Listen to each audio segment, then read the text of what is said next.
is in Yirmiyah Perek Lamed Daled, beginning from Pasuk Ches, and it is one of the most rarely read haftaras. Most years, Parshas Mishpatim comes out to be Parshas Shkalim, right?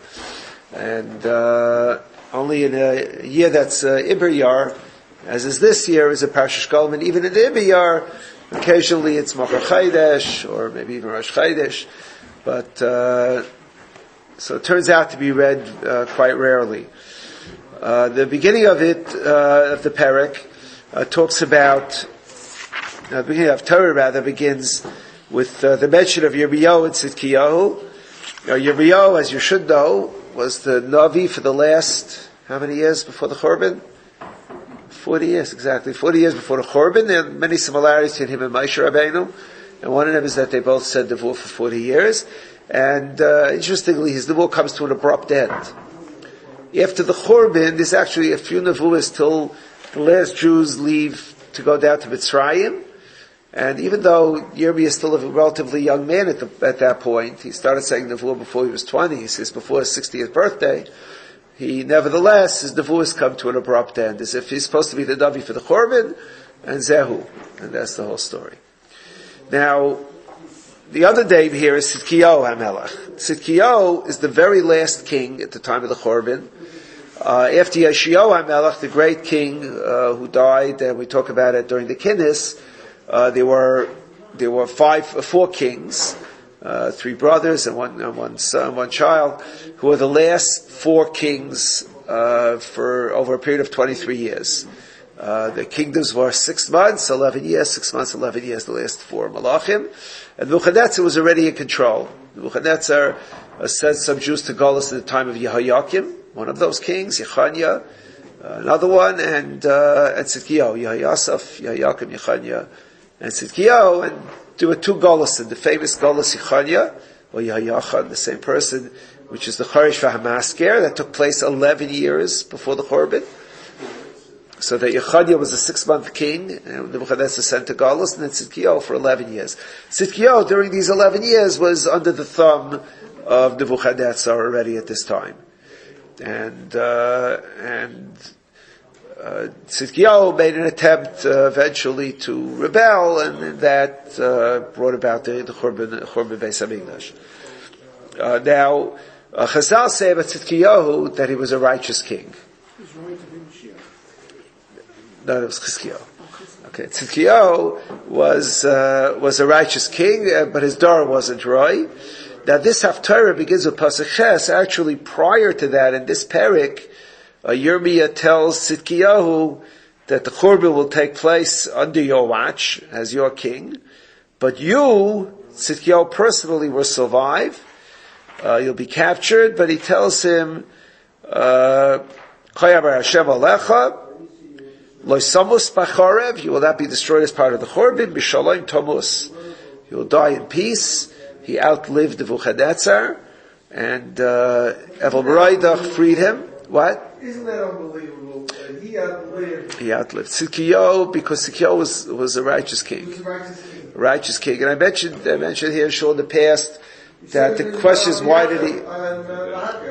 The Hakel, okay. I'll tell you the truth, I had a hard time. It's always hard to understand when it says Tzidkiyahu was a righteous king. So why was he able to do anything? He made a mistake, right?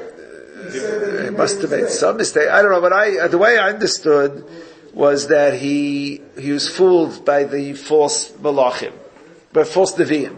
There were false neviim throughout.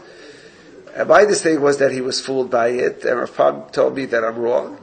That the pshat is, he knew what was right, he just didn't have the courage to stand up to the people. He felt he wouldn't survive the people.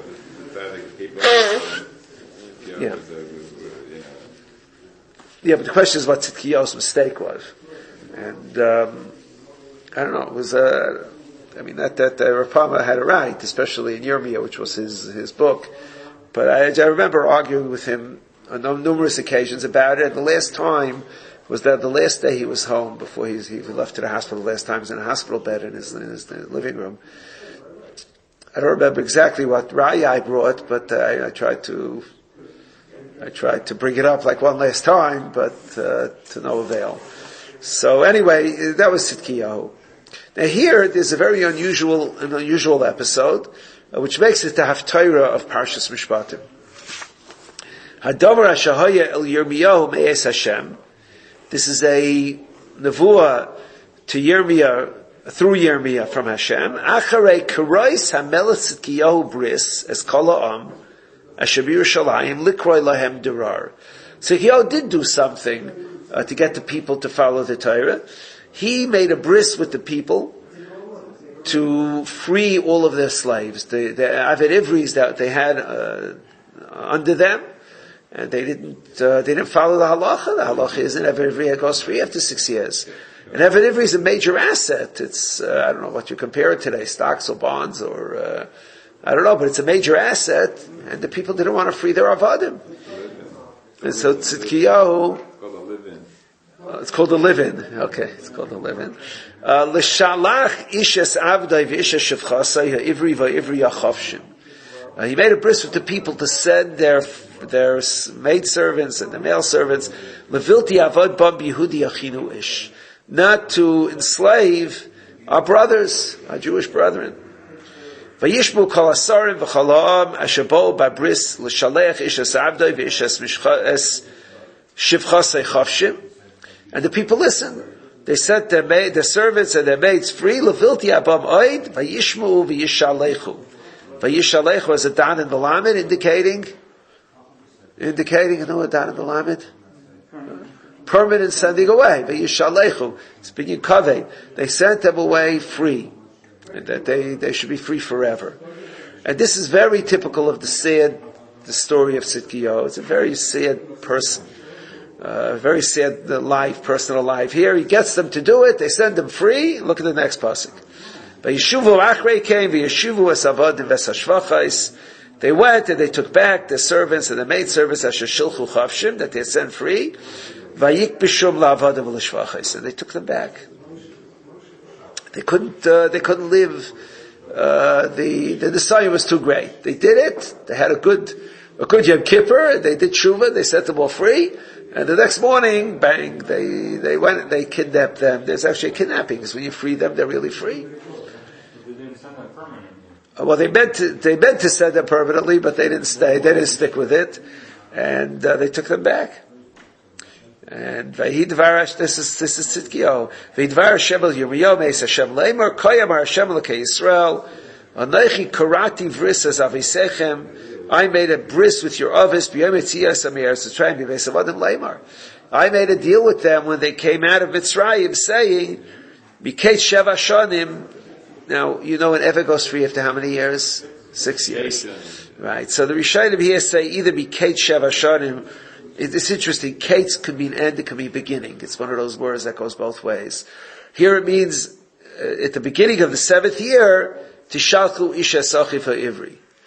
Others touch it after 7 years if Yovel comes. But anyway, Tishalchu Isha Sochi for Ivri, Ashimacher L'chav Avodcha Sheishanim. It's in first in the passing. He works for you 6 years. V'shilach Techav Shemeimach. V'lo Shamu Avisechem Elai. V'lo Hitu Asaznam. They didn't listen. Did somebody have a chumash here? Yeah.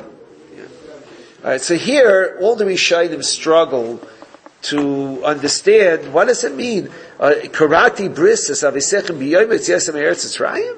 Where did HaKadosh Baruch Hu make a bris with Klal Yisrael on the day they left Mitzrayim? So Metzudas is bothered by it. The Metzudas David says it's a loose language. It means Maimer Har Sinai. That's what the Metzudas says, but it's not a satisfying pshat. Where was the Krisus bris? There's a pasuk in Va'era. Which pasuk? In the beginning of Va'era, it says the following. Right before Sheni, there's a parsha before and after. The last pasuk before Sheni, Vav Yud Gimel. V'yidaber Hashem el Moshe el Aaron. Listen to the pasuk. Hashem spoke to Moshe and Aaron. V'yitzavei b'dei Yisrael v'el b'dei Yisrael v'apar Mitzrayim. Period. He commanded them to go to the Jewish people, to go to Parai, to take the Jews out of Egypt.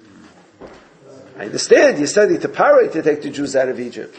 But why are you sending them El B'nai Yisrael? What was El B'nai Yisrael? So this is a favorite drasha pasuk in all the drush chumashim, drush svarim, chumash svarim. But Yerushalmi in Masechtas Rosh Hashanah says that he made a bris with Klal Yisrael that avodim should go free after 6 years. Yerushalmi says this is the very first mitzvah the Jews got. Before Sinai, before Mara, even before Parshas Bay, before Karban Pesach. The very first mitzvah was Yitzias Avodim. Was that, and they wouldn't have Avodim till Yovel is Nayik.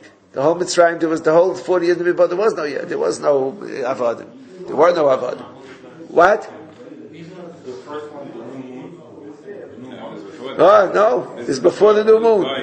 The first one, Beferish the Pasuk, is the new moon, but this one is earlier than that. That's what Yerushalmi says. This is the very first mitzvah. Oh, so question. So that really is a part of this week's parsha as well.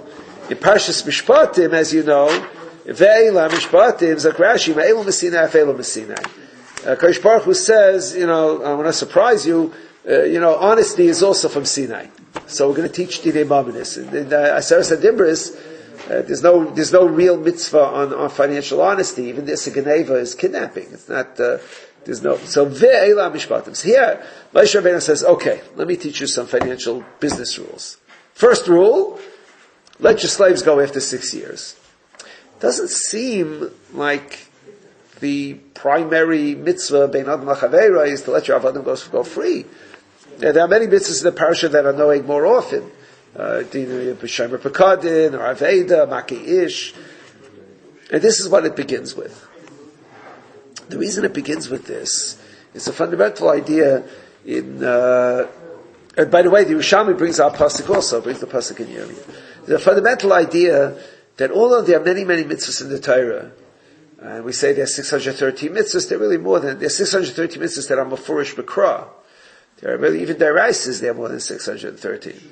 But, and certainly many D'Rabbanans, but that mitzvah which a person experiences, which a person personally experiences, is a mitzvah that a person is supposed to relate to even more. In other words, when you read the Torah, there's a mitzvah in the Torah that has a shaykhis to you, you should be more careful with that mitzvah. It's a basic idea. The Chasav Sofer writes in a number of tshuvas about this. He writes somebody who doesn't keep chadash, doesn't keep yashan, hestis, shouldn't get the aliyah. Should make sure if they give him the aliyah, even though today they're heterim, but even with heterim, don't get that aliyah for the mitzvah of the Eimer. And he writes in another tshuva that if you don't imagine, he says if you're not machmir to write a pruzbul in the beginning of Shemitah, which he himself says you don't have to, you shouldn't get the aliyah for Shemitah's Ksafim. And we have an idea that when Noyig does of us with tefillin, we have from Reb Aaron that on the first, we take off our tefillin before Hallel, because Hallel is a contradiction to tefillin. So we typically take off our tefillin before Hallel. But the first day of Pesach, we leave them on, because the laning has in it of Chomayim Pesach. We leave it on because for laning, since we lane the parsha of Parshas Bay, the parsha of Kaddish, so therefore we want to be wearing tefillin when we talk about tefillin. Reb Aaron was makbid, you shouldn't get aliyah. There's an idea that when a person has a shaykhis to lamaisa, a person should be more careful with. Now here, the idea was that the Chumash says later in the Torah that you should be kind to a ger and beretz Mitzrayim. Where is that? That's later in. No, it's here in this passion. No? That.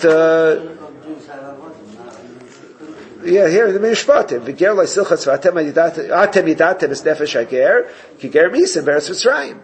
If you experienced it, you should be extra careful in this thing that you yourself experienced. What percentage of Jews had Jewish avodim? So you're right, maybe very few. But the point is that all Jews were avodim in Mitzrayim.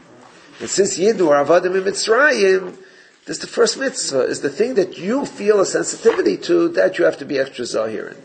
And even though this is many generations later, but it had to become part of Klal Yisrael, that this idea that responding to your own feelings, you have to use your own feelings in observing the Torah, and therefore there's the expectation that that the bris of Shiluach Avodim should be a main thing. And certainly here, where Klal Yisrael was stuck, they went out of Mitzrayim, got Eretz Yisrael, and now it's 850 years later, but now they're in danger of losing Eretz Yisrael. So you go back to basics. Now, the idea of Shiluach Avodim, which was sort of one of the conditions of Yetzias Mitzrayim, is something that they should have been sensitive to. We're talking about Evan. There's no mitzvah of Shiluach Eved Knani. It's an Averim. It's an Issur. Right. Anyway, so this is why this is considered to be somehow a very a fundamental thing. Once it's a mitzvah that a person experiences, a person has to be careful with it, and that's the Ve'elah mitzvahs. I want to share with you something talking about the honesty. Generation of Svarim. I get, there are 365 days a year, I get about 365 Svarim a year given to me for free. Many of them are pamphlets. When I fly, I take a couple of them along, and just because it's easy to take on the plane. He brings here from Rav Michal Ber Weissmandel.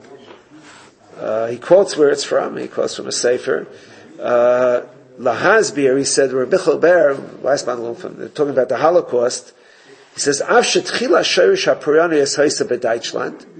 even though the beginning of the Holocaust was in Germany, and from there it spread to the rest of Europe. The fact is,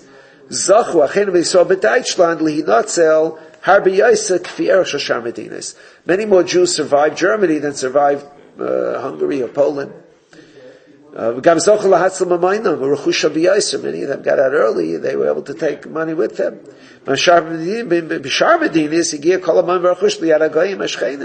Wherever else it didn't happen. Omar, Rav Weissmandel said, Asibahu, the reason is, Shabbat hoylehem yoise yashrus b'masa matan imagayim b'mesha kol hashanim. All the years they were more honest in their dealings with Goyim, without tricking them.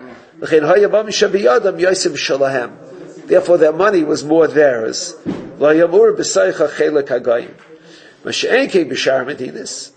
Mashenke in the other countries, that it was because they were very poor.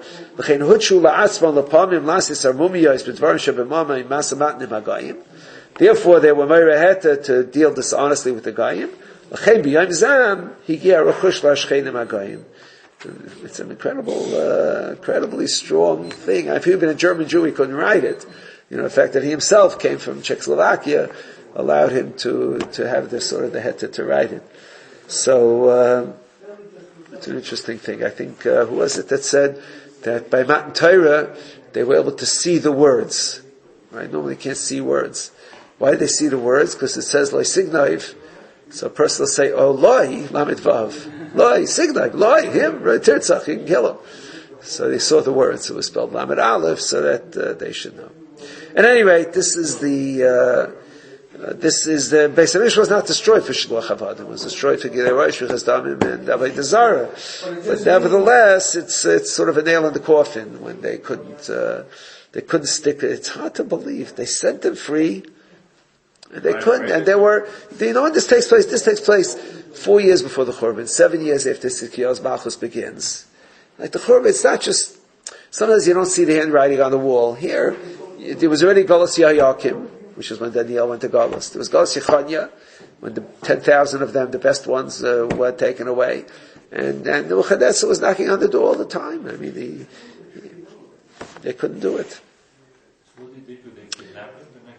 They kidnapped them. I was thinking that they're not really over on Shiluach Avodim. They're really over on kidnapping. They sent their Avodim free. Once they sent them free, they're free. It's really kidnapping when they took them they took them back. They were free people, halachically. And they took them back. Voluntarily. But Yishalchu, they sent them. I Yishalechu. wasn't sure, does it mean that they went for sure that they were forced? Or did it mean voluntarily? Yishalechu means they were They should sent. have refused them. They What? What, they took them back? They forced them, yeah. Remember they took them back? Yeah, the Akbishum, they forced them. They had the power, apparently, to do it. So anyway, this is the complaint. Vatashuvu atem hayay v'tasu es hayashar be'inai. So the Navi says in the name of Hashem, you did what was right in my eyes. Likroi duror ishlareu v'tichresu bris lefanai b'bayis v'shnikra shmi alav. And you made a bris in the Beis Hamikdash. Vatashuvu v'tachalu eshmi. And now you turned around. You machal my name. Vatashivu ishas abdai b'ishel es mishpachtai sheshilachtem chovshim l'nafsham. V'tichbishu oisam liyas lachem la'avodim l'shvachais. And you took them avodim l'shvachais lachein. And I guess we'll do Thursday night to lachein. Okay, pasuk in Zion.